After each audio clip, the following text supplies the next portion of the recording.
Hi everyone, welcome back to CrochetRocks. Tracy here, and this is a tutorial which is really kind of just a recap of the stack stitch and the ways that we can use that with all of the stitches. So I'm going to be making them with you.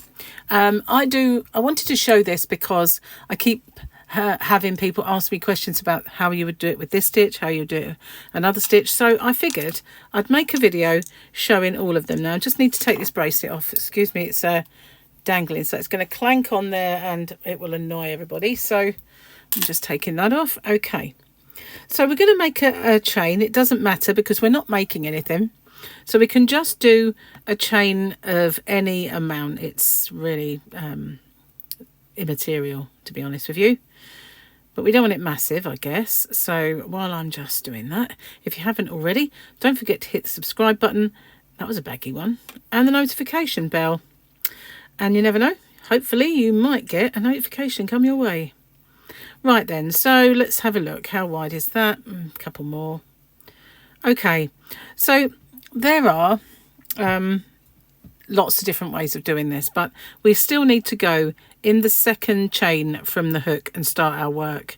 I don't think you can't really go into this one no matter what, so that is no change. So we're going to start with the UK double crochet, which is a single crochet in the US. So we're just going to do one in every single stitch along for now, and I'm going to pause this because that will be boring watching me do this. But I think it's important to start from the beginning and show every stitch as it happens. So I'm just going to pause it and I'll catch up with you once I've completed that. Okay, so there we are. I've got one in every single stitch all the way along. So I'm going to turn my work no chain. Now I have two ways that I handle this particular stitch. Now if I'm using a thin yarn, this is a DK weight yarn, and sometimes they're quite thin, I'll chain one and I'll cinch it right down, which allows me to carry on my next stitch, and this is complete freedom. It's not going to change the size of anything, but I make sure that I've got a nice big loop.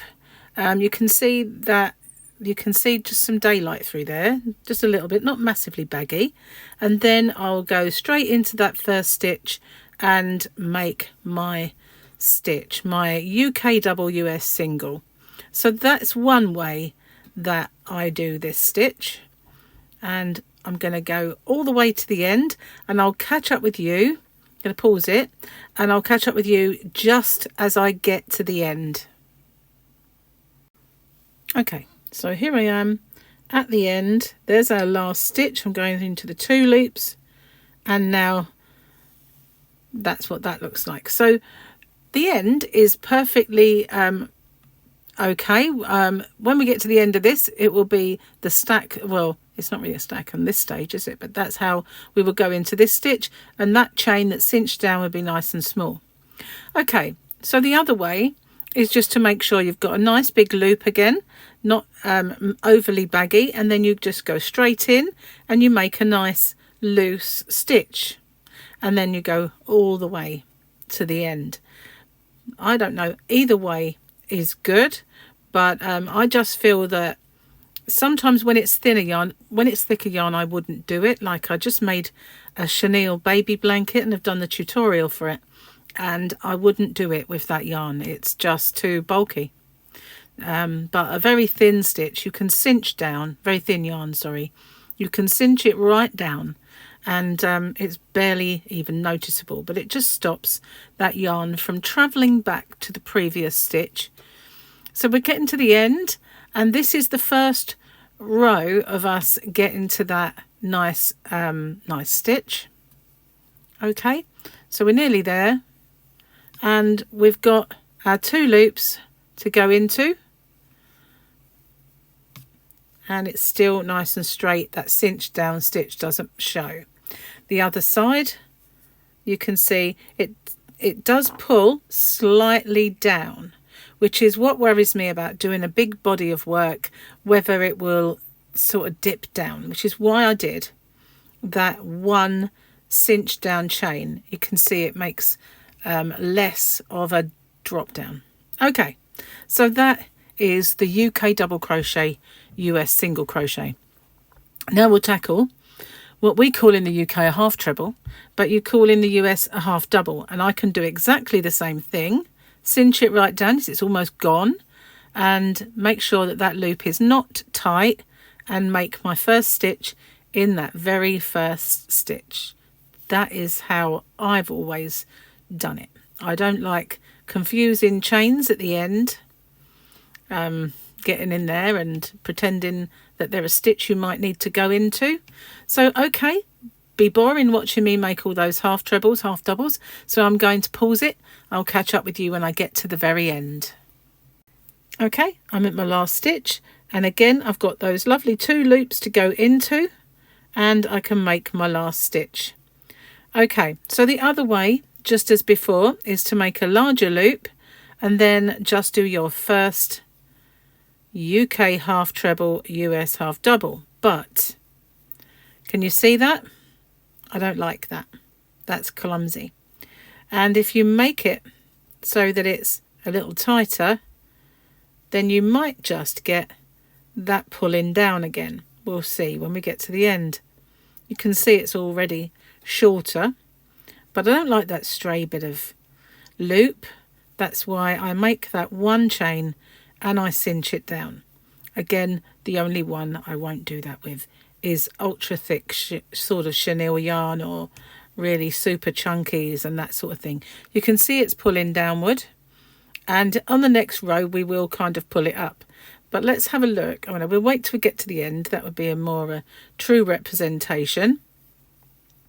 But this is how I've always done it, with just a 1 chain cinched right down. If you've seen any of my tutorials over the time, you'll know that I've done that. Well, always have. So nearly there. Might as well stay with you. Okay, so here's my last stitch. You can see there you've got the 2 loops to go in. So let's see what has happened. Okay, so this side is where we've done that drop down, and this side we have just done our 1 cinch chain. And as you can see, they do pull. It's almost like you're decreasing. I know these stitches are smaller, so you will get a little bit of that, but I don't like the fact that it looks like it's dropping down. Okay, hang on. My yarn genie spun uncontrollably then. Okay, so we'll get on to the traditional UK treble, which is a double crochet in the US. And you've seen that one. We just insert our hook into the stitch, pull up our loop, yarn over, pull through both of them, and in this side one only, insert, yarn over and pull up a loop, yarn over and pull through both of them. So we've made that stitch. It's nice, it's substantial, it's easy to pull up stitches along this edge when you're making a border. You can see those individual stitches, and it's nice to actually work into that side. It stands thicker, and when you get to the end, of course, you've got the 2 loops to go into. You're not struggling to put your hook in a tight chain that's got all kind of tightened off and annoying. Okay, so it's boring watching me do UK trebles, US doubles, one after the other. I'll pause it and I'll catch up with you when I get to the end.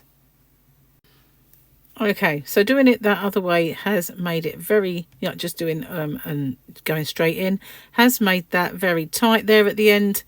So I prefer the other way, but I will show you another way of doing this. So what some people like to do is 1 chain there and then just start a UK treble, US double crochet, and that's how they would maybe start their row.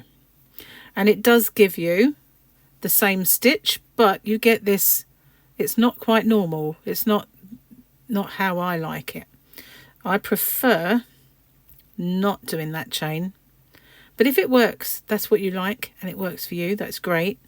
But that's just like making a standing kind of stitch. So again, you do a UK double or a US single, and then in this 1 loop at the side, we make another one, and then we go all the way to the end. So we're going to do one more row because we've done 2 of each, and then we'll tackle the next stitch. Okay, be a bit boring watching me, so you know what's coming.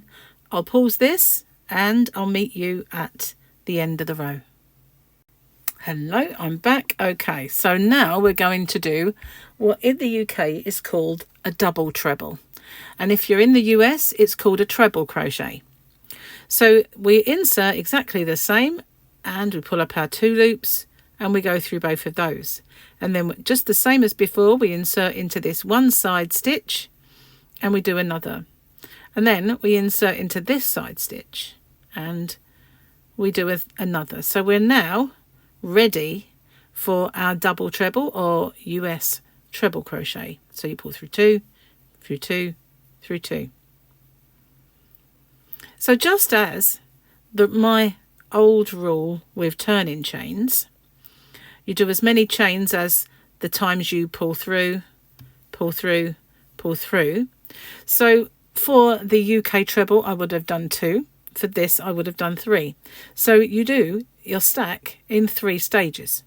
So instead of just doing doing it twice, you do it 3 times. That's exactly the same.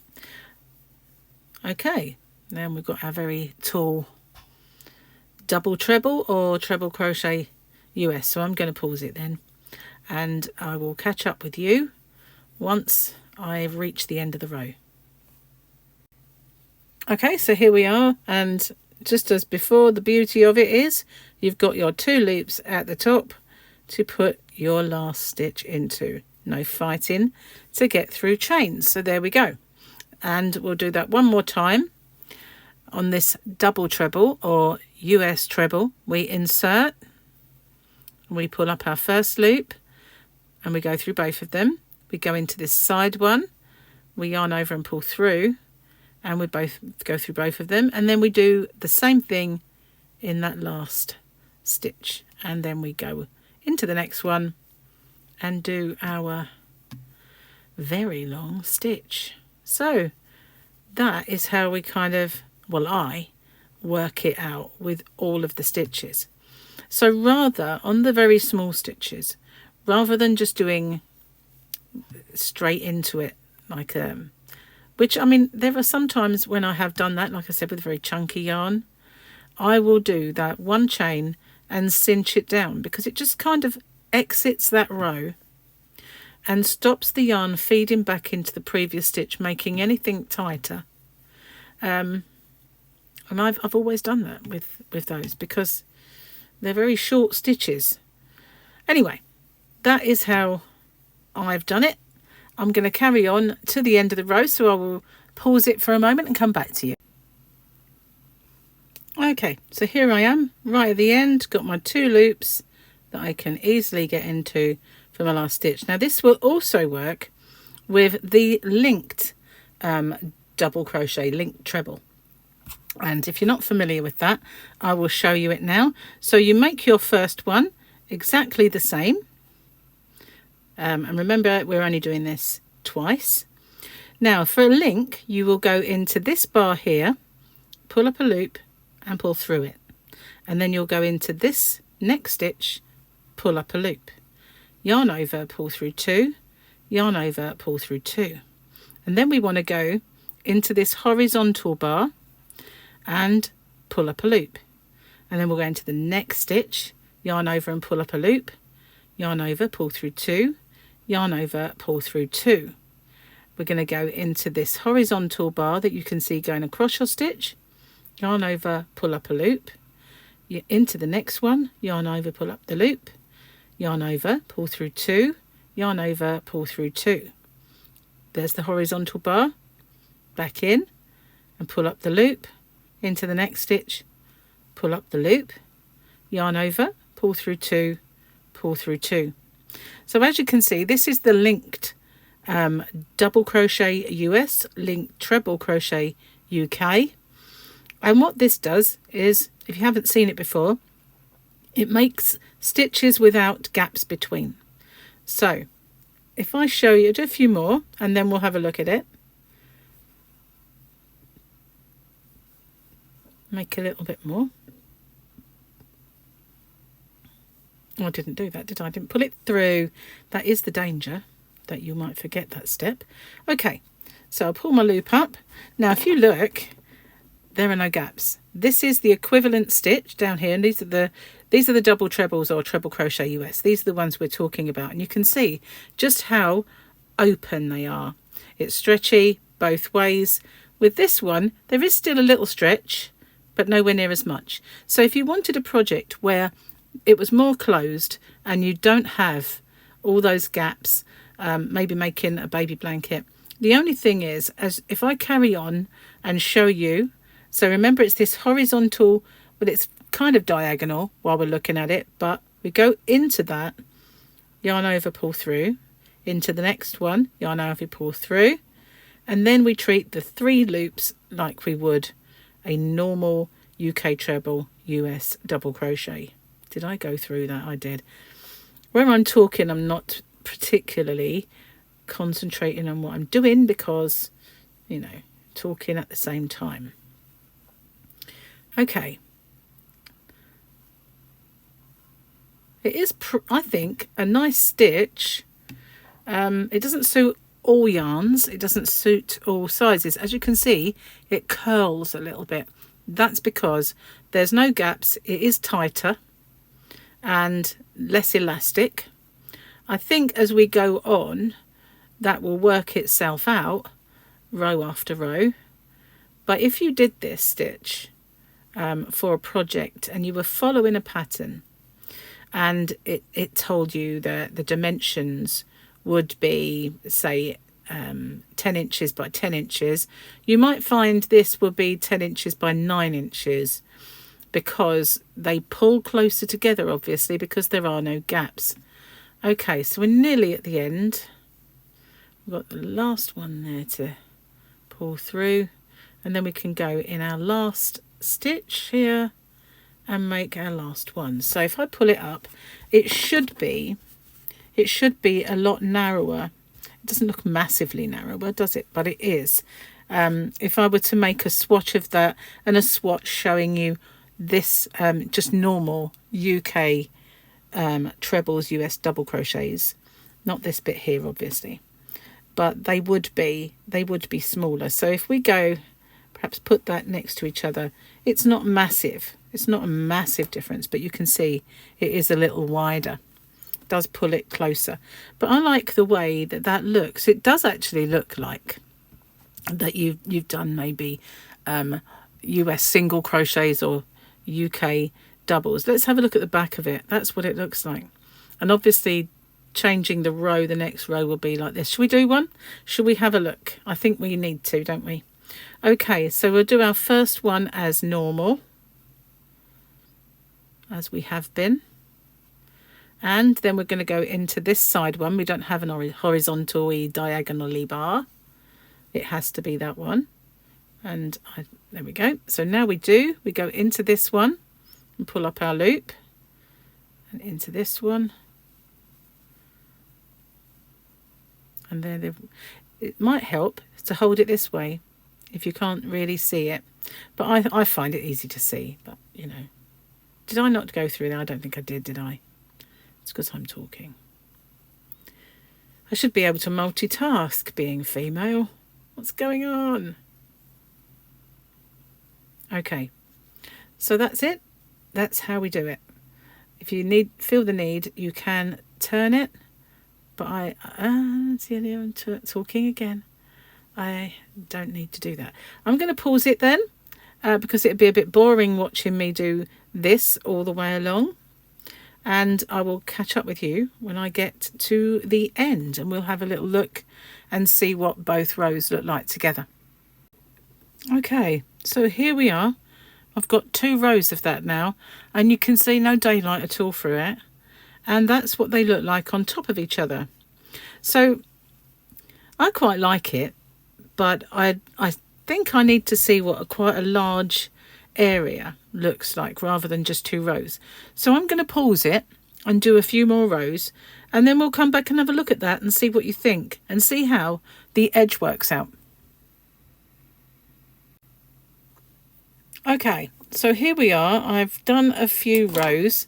As a stitch, going back and forth, I quite like it, but starting with the stack, it does cause, I don't know if it was me at the beginning being a little bit baggy in my stitch, which probably is true, but as you can see, you get these kind of holes that appear. Now I don't really like that, so I'm going to see what that particular stitch looks like doing a few rows where we just do chain start. Okay, just to see if it does actually look better. So which do you go into when it's a chain? Maybe it's because I was going in the top part. Oh, am I going in the wrong bit there? Yeah, it would be here, wouldn't it?